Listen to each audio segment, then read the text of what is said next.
নমস্কার, আপনাদের সবাইকে আমার আরেকটি ভিডিওতে স্বাগত জানাই। আজকে করবো ডিমের অমলেট কারি, আমার শাশুড়ি মায়ের রেসিপি। বড় বললো অনেকদিন মায়ের ওই রেসিপিটা খাই না, আজকে তুমি মায়ের কাছ থেকে শুনে আমাকে করে খাওয়াও তো, দেখি কেমন পারো। তাই এই যে শাশুড়ি মায়ের কাছ থেকে শুনে সমস্ত কিছু জোগাড় করতে লেগে গেছি। নিয়ে নিয়েছি 4টে ডিম। আমরা 4জন মেম্বার বাড়িতে, ছোট ছেলে ও তো আর খেতে পারে না, এখানে আমরা 4জনই খাবো, সেই জন্য আমরা 4টে ডিম নিয়ে নিয়েছি। এখানে নিয়েছি 2টো পেঁয়াজ, একটা টমেটো, 1 ইঞ্চি মতন আদা, 4 থেকে 5 টুকরো রসুন আর 4-5টা কাঁচা লঙ্কা। দেখতেই পাচ্ছেন। বলে রাখি, একটু ভয়েস ওভার দিচ্ছে, একটু শস্য আওয়াজ হয়, ফ্যান চলছে, রাত্রেবেলা তো ছেলে ঘুমোচ্ছে, ছেলেকে ঘুম পাড়িয়ে ভয়েস ওভার দিচ্ছে, নইলেও খুব ডিস্টার্ব করে, খুব চিল্লায়। এমনি চুপ থাকে, যখনই আমি ভয়েস ওভার দিই এসে নিয়ে আমার কানে কাছে ঘ্যাঁ ঘ্যাঁ ঘ্যাঁ ঘ্যাঁ করে চিল্লায়। অন্য কিছু বলবে না, শুধু বাবা বাবা বাবা বাবা বলতে অজ্ঞান। এই যে এখানে আমি পেঁয়াজ টমেটো সব কেটে কুটে সব ধুয়ে নিয়েছি। এখানে সমস্ত কিছু ঘষুনি দিয়ে ঘষে নেব ভালো করে। ইউনিক কিছুই না, যেমন রান্না করে সেই রকমই আপনাদের সঙ্গে শেয়ার করছি। বলবো না এটা অসাধারণ কিছু বা সেই এটা দুর্দান্ত রেসিপি আর কিছু, খেতে দুর্দান্ত, টেস্টে কোনো কম্প্রোমাইজ হবে না, কিন্তু সিম্পল ইজি যেটা বলবেন আপনারা। হয়তো অনেকের পছন্দ নাও হতে পারে, কিন্তু আমার বরের খুব পছন্দ। এখানে কোনো গুঁড়ো বেশি গুঁড়ো মশলা টশলা ব্যবহার করার কোনো বিষয়ই নেই। এই যে টমেটো, আদা রসুন পেঁয়াজ লঙ্কা সবই ঘষে নেবো, ঘষে নিয়ে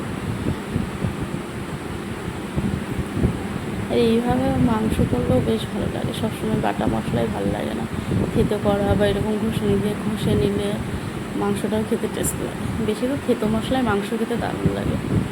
টিকনিকে হয় না অনেক সময়, মাংসটা করা হলো থেতো মশলা দিয়ে, কিন্তু দারুণ টেস্ট হয়। ওটা আবার বাড়িতে করলে আবার অনেক সময় নাও হয়। আমার হাতটা খুব জ্বালা করেছিল সেদিন, এই আগাগুলো সব ওই ঘুষুরের ইসে লেগে একটু একটু কেটে গেছিলো। লাস্টে আমি প্রথমেই যদি লঙ্কাটা করতাম অসুবিধা হতো না, আর লাস্টে লঙ্কাটা করেছিলাম, এত পরিমাণে হাতটা জ্বলছিল কী বলবো আপনাকে, প্রচণ্ড পরিমাণে হাতটা জ্বলছিল।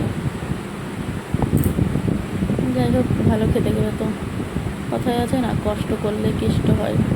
ভালো খেতে গেলে তো একটু কষ্ট করতেই হবে, আর যেটা বরের পছন্দ সেটা নিয়ে তো কোনো কষ্টের কোনো কথাই হবে না।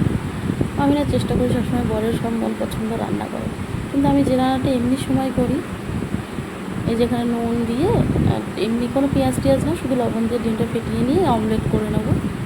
ও যেটা বলছিলাম, আমি এমনি দিনে ধরো কোনো ফিশ ফ্রাই করলাম বা ডিমের চপ, আপনারা দেখতেই পান আমি খুব ভাজাভাজি করি, চিকেন পকোড়া বলো, চিকেন শাটে, পানির শাটে, এরকম অনেক কিছু করি। যখন এমনি দিনে করি, আমার হাজব্যান্ড বাড়ি থাকে না, এত দুর্দান্ত টেস্টি হয় কি বলবো। আমার হাজব্যান্ডকে ফোন করে বলি, জানো এত সুন্দর হয়েছিল, অত সুন্দর হয়েছিল। এই সেম জিনিসই সেমভাবে, একটু বর আসলে মানে বেশি এক্সাইটেড হয়ে যায়, কি জানি না, যখনই করি এত বিশ্রী হয় খেতে, আমি নিজেই খেতে পারি না। তখন আমার বর মন ছোটো করে বলে, তুমি আমার জন্য করবে না, আমার জন্য করলে ভালো হয় না। মনে হবে হয়তো আমি ইচ্ছা করে খারাপ করি, কিন্তু সেটা না। কিন্তু এটা আমার সাথে একদিন না, এই যে 2 বছর বিয়ে হয়েছে, আমার 2 বছরে এটা আমার কমন ব্যাপার হয়ে গেছে। যখনই আমার বরের জন্য আমি স্পেশাল কিছু করতে গেছি, সেটা খারাপ হয়েছে। কেউ হয়তো সেটা বিশ্বাস করবে না, কিন্তু সত্যি কথা এটা।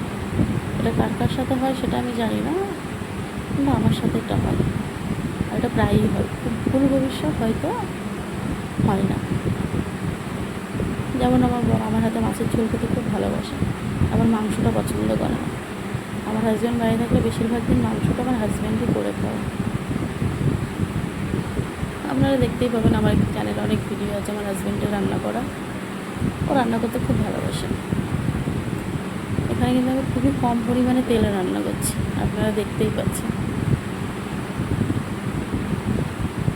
সব অমলেটগুলো ভাজা হয়ে গেছে, দিয়ে দিচ্ছি শুকনো লঙ্কা তেজপাতা, ফোড়ন আর অন্য কোনো কিছু দেবো না। এবার যেগুলো সব ঘষে রেখেছিলাম, আদা রসুন পেঁয়াজ টমেটো কাঁচা লঙ্কা সমস্ত কিছু দিয়ে, এটা কি করতে হবে, অল্প অল্প জল দিয়ে অনেকটা পরিমাণ সময় নিয়ে, প্রায় 10 মিনিটের ওপরে আমার এই মশলাটা কষাতে প্রায় 15 মিনিট লেগে গেছে। এখানে আমি লবণ দিয়ে দিয়েছি, দিয়ে দেবো পরিমাণ মতো হলুদ,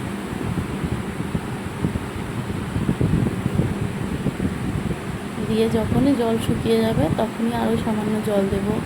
এইভাবে 4-5 বার আমি জল দিয়ে মশলাটা ভালো দেখতেই পাবেন কত সুন্দরভাবে আমি কষিয়ে নিয়েছি।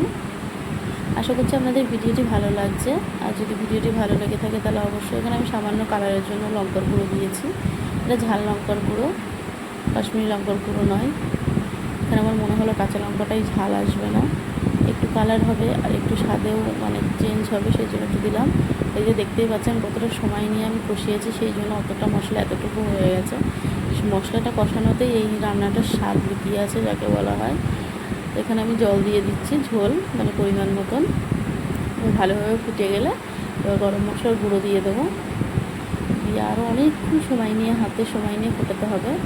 তারপরে এই যে দিয়ে দিচ্ছি আমি ভেজে রাখা অমলেটগুলো, দিয়ে বাস ফুটে গেলেই ঝোল যে পরিমাণ ঝোল যেরকম আর কি নামাবো সেরকম ঝোল রেখেই নামিয়ে নেবো। তাহলে আমাদের তৈরি অমলেট কারি।